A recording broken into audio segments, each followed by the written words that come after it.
Imaginez, vous avez 6 ans lors de la guerre franco-prussienne de 1870-71 et vous commencez à rédiger un journal le jour de vos 6 ans. C'est ce qui se passa avec Clémence Couot.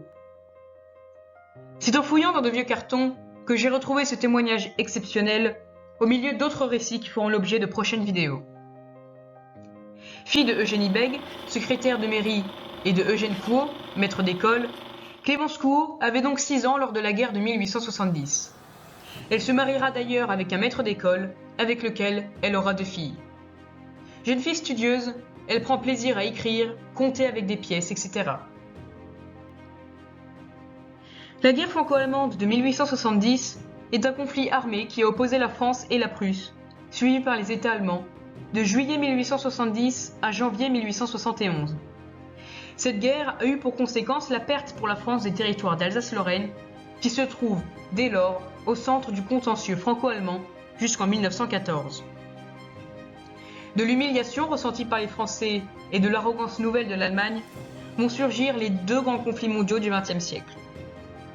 Ce conflit se solda donc par la défaite de la France, et fort de cette victoire, les États allemands s'unirent en un empire allemand, proclamé au château de Versailles, le 18 janvier 1871. La victoire entraîna l'annexion par le Reich du territoire d'Alsace-Moselle et l'affirmation de la puissance allemande en Europe, au détriment de l'Autriche-Hongrie et de la France. Clémence se trouve à gauche de son père, à droite, en regardant le cliché. C'est à l'âge de 6 ans qu'elle crie dans ce journal inédit ce qu'elle vit pendant ces 29 jours. Dans cette vidéo, je vais en présenter quelques passages en replaçant dans le contexte historique ses écrits. Clémence vit avec ses parents dans la petite commune de Beauvoir, en Seine-et-Marne. Ici, encadré en rouge. Et c'est avec une parfaite écriture qu'elle nous offre un trésor inestimable. Beauvoir, le 23 novembre 1870. J'ai eu 6 ans le 21 novembre et papa aura 30 ans le 24 novembre. Le 21 novembre, c'était lundi. Le 24, c'était demain. Et demain sera jeudi. Maman aura 29 ans le 29 novembre. Je ne sais pas quel jour sera, mais je vais aller chercher l'almanach pour le trouver. Quel malheur! Je ne peux pas la vaincre, mais je vais prier papa d'aller me le chercher. 29 novembre sera un mardi. Je trouve que mon devoir est bien fait, mais papa m'a aidé. Il ne faut pas qu'il m'aide tous les jours, non. Il faut que je fasse mon devoir toute seule. Je vais me coucher à 8 heures. Ce passage nous sert d'entrée en matière. Nous imaginons grâce à celui-ci une fillette studieuse, avec l'envie d'autonomie étant obéissante et à cheval sur les dates. Beauvoir, le 29 novembre 1870. Aujourd'hui, maman a été à la chaume, et puis elle a rapporté du fromage et puis des crépinettes. Et puis, c'est aujourd'hui que maman a eu 29 ans. Et puis, elle doit faire des gâteaux et puis... Les transports à l'époque de Clémence. Le chemin de fer est à ses débuts. Pour se déplacer, on allait en carriole, en diligence, à cheval, ou tout simplement, et c'est le plus souvent, à pied. Pourquoi pas en bicyclette? Le célérifère et le vélocifère datent de 1790. La draisienne date de 1817. Le vélocipède date de 1861, mais la chaîne, inventée par le français Guillemet, n'est pas utilisée, car il est tué en 1870. Il faudra attendre Lawson, puis Starley en 1885, pour voir le début de cette invention. Beauvoir, le 30 novembre 1817. J'ai bien écrit ce soir. J'ai fait une dictée et j'ai fait un style. Et puis, on a entendu le canon sur Paris. Et probablement on faisait une bataille, parce que ça tenait fort. Et puis, puisque maman l'entendait dedans la maison, et puis moi je l'entendais dedans mon lit. Il s'agit ici du canon de la bataille de Villiers-sur-Marne, les terribles journées de Villiers. L'armée française tente une sortie dans le secteur de la Marne. Mais il s'agit aussi du canon de Bonne-la-Rolande, car son bruit est entendu des fortifications de Paris. Le bruit se répercute sur le sol glacé. L'armée de la Loire, après avoir libéré Orléans, remonte sur Paris sous le commandement du général Louis d'Aurelle de Paladine.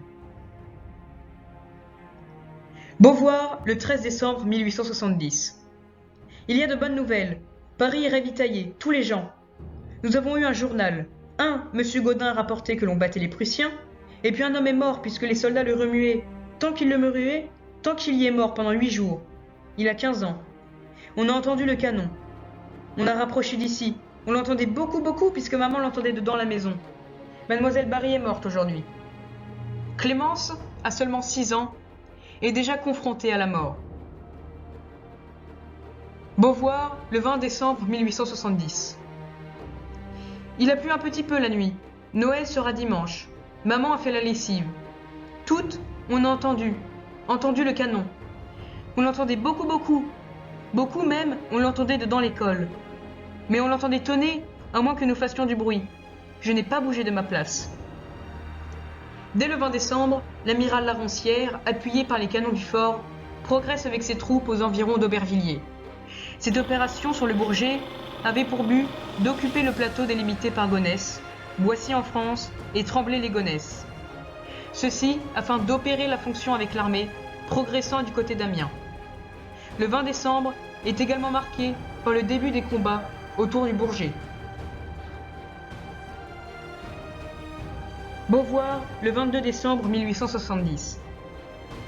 Un jour, papa a vu un pauvre petit oiseau qui sautait sur les branches. Et puis, il est tombé mort de sur les branches. Et, hier, il est passé des Prussiens et un Français. Ils sont malheureux, ces pauvres Français qui couchent sur la terre. Beauvoir, le 28 décembre 1870. Hier, maman est allée à Chaumes. Elle a vu des Prussiens. Et les Prussiens lui ont parlé. Qui donc ? Je ne le dis pas, c'est ta maman. Mais les Prussiens lui ont parlé. Beauvoir, le 6 janvier 1871. On a entendu le canon fort fort. Que de pauvres tués. Leur mère, la dire où qu'il est. Il y en a un qui avait 8 enfants, et un qui en avait 6, et un qui avait 7 enfants. On dit que quand on veut enfiler les Prussiens, ouille, ils n'aiment pas ça qu'on les enfile. Oh non, Dieu merci.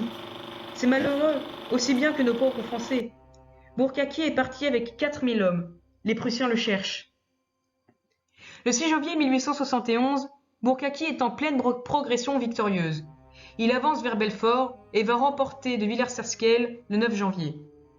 Il s'agit ici du bombardement intensif de Paris. Beauvoir, le 11 janvier 1871. Il y est passé 42 vaches et 60 vaches. Il y est passé des Prussiens à midi. Et à 1 heure, il y en est passé encore 1 minute, qu'un, et puis les Prussiens vont faire un camp à Yèble. Ils viennent chercher pelle et pioche. C'est bien malheureux, n'est-ce pas, mes chers amis? Oh oui, mon pauvre petit ange. Tu ne sais pas comme c'est malheureux. Aussi, mon petit ange, mon petit chou. On a entendu le canon. Le 11 janvier, le bombardement de Paris continue toujours par les batteries prussiennes du plateau de Châtillon, de Meudon, du moulin d'Arguemont. Le plateau de Châtillon est l'endroit le plus élevé de la région. Il n'y a pas d'obstacle majeur jusqu'à Beauvoir pour répercuter le bruit. De plus, la terre est gelée. Beauvoir, le 18 janvier 1871. Il y est passé 4 Prussiens, et les hommes ont demandé leur chemin. C'était tournant, et papa a dit juste. Et puis, il y en a un qui a demandé le chemin à M. Couvrec, et il lui a indiqué, et puis il y a eu un Prussien qui a accouru à travers le champ bien vite, leur dire à leurs camarades, et ils sont partis. Beauvoir, le 20 janvier 1871. Bonne nouvelle, il paraît que Bourkaky est du côté de l'Est ou du Nord, et que notre armée se donnera la main. Le 20 janvier 1871, Bourkaky vient d'échouer à Héricourt dans sa progression vers Belfort. Beauvoir, le 28 janvier 1871. Il y est passé 20 Prussiens. Ils allaient sur Normand et sur Guignes. J'ai été porter une lettre à Madame Gognaud, et puis une dépêche. On a dit aussi que Paris était rendu, mais ce n'est pas vrai. Un homme de Chaumes m'a rapporté qu'il y avait de bonnes nouvelles et qu'on avait battu les Prussiens. Le 28 janvier, la Convention de Versailles livre les forts et le matériel. Les troupes, sauf une division, doivent être désarmées. L'ennemi se réserve d'entrer dans Paris. Il n'osera occuper qu'un seul quartier, celui des Champs-Élysées. Seulement pendant 2 jours. La Convention accorde un armistice de 3 semaines pour élire une Assemblée nationale chargée de traiter de la paix. Beauvoir, le 20 janvier 1871. Aujourd'hui, papa est allé à Melun, verser la somme pour les Prussiens. On dit que les Prussiens vont faire la paix. On dit que les Prussiens vont nous prendre tout ce que nous avons. Oh, certainement. Ce matin, on n'a pas fait l'école, ni ce soir. Papa a rapporté les pièces prussiennes avec monsieur Alquinet. Et papa aussi. Ils ne sont pas encore arrivés. Voici un extrait tiré de la revue illustrée des communes de France, relatif à Montmorency, commune de la banlieue parisienne, pendant la guerre de 1870-71, qui va nous permettre de comprendre ce que Clémence écrit ici. À l'approche des Prussiens, beaucoup d'habitants mettent leurs objets les plus précieux dans des cachettes. Toutes les cachettes enterrées sont trouvées parce que la trace des trous était visible après le dégel. Mais les Prussiens se mettent 5 ou 6 de front et sondent le sol avec des tringles de rideaux. Les objets volés sont emportés en Allemagne sur de longues voitures provenant de Lorraine et conduites par de vieux Prussiens barbus et vêtus de longs manteaux crasseux. Le 26 février, les préliminaires de paix seront signés à Versailles. La France doit céder l'Alsace et la Lorraine avec Metz.